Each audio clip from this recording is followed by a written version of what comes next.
maybe know some of you, but today I'm speaking on behalf of the PSA for Palestine, which is a group that is set up within the Public Service Association of New South Wales to lobby and advocate for the rights of the Palestinian people.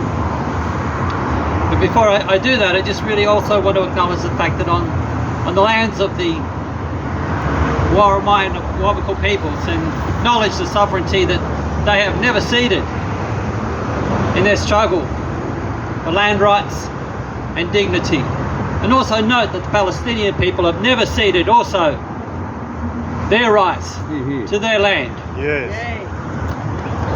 Now, I happen to be the New South Wales Vice President of the State Public Service Federation, CPSU New South Wales branch. I'm also a member of the Central Council of the Public Service Association, which has about 40,000 members in New South Wales, many of whom are lowly paid.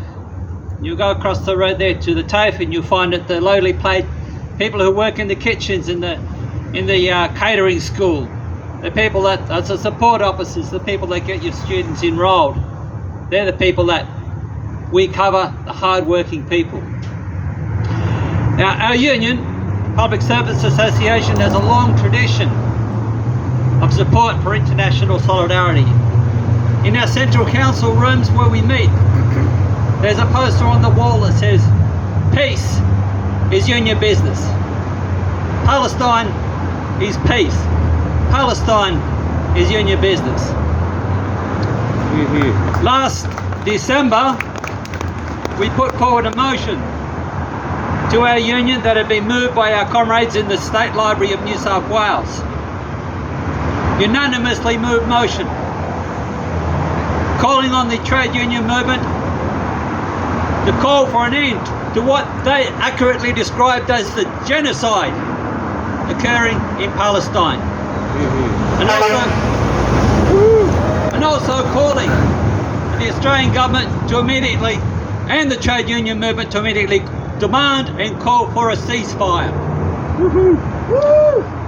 Unfortunately, union politics is often the art of compromise. So when we took the motion, when we put that motion to the Central Council meeting that was held last December, we came up with a compromise to make sure that it went through. And I'll read it out now.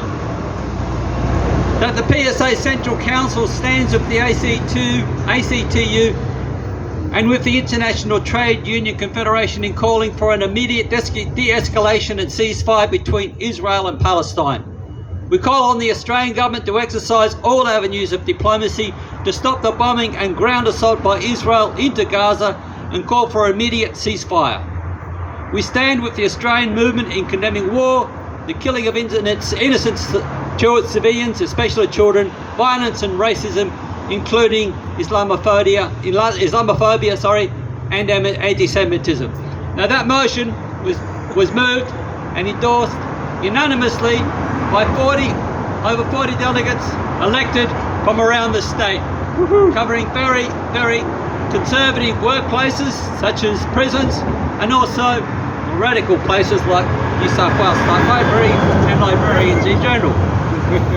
What the PSA for Palestine is really trying to do, though, is take up the tradition that is strong in our union movement in Australia of not standing by to see oppression, to see subjugated people subject to the sort of genocide that we're seeing in Palestine now. But I ask, where is the trade union movement today? We see rank and file members of the MEA, we see rank and file members of the NTEU and the PSA, and I'm sure other unions.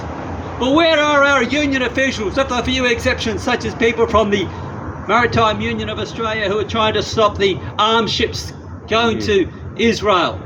Why is it Why has the trade union movement in this country all of a sudden forgotten its principles of solidarity? Yeah. Is it because they're in bed with the federal Labor government because they're too scared Yes. to take up a strong issue? It's time that it stopped. It's time for workers in this country to stand up and fight against the discrimination caused by our comrade Antoinette Lattouf. We don't want the ABC to be the ministry of propaganda in this country.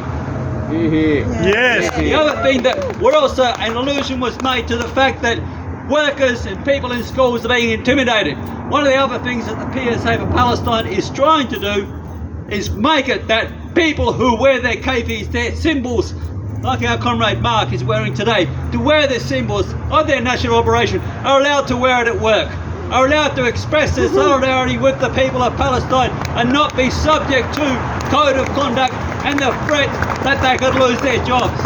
This is an issue of not just social justice, this is an issue of human rights and justice and peace and dignity for not only the Palestinian people but for workers in Australia, for Aboriginal people in Australia, and it's gotta stop.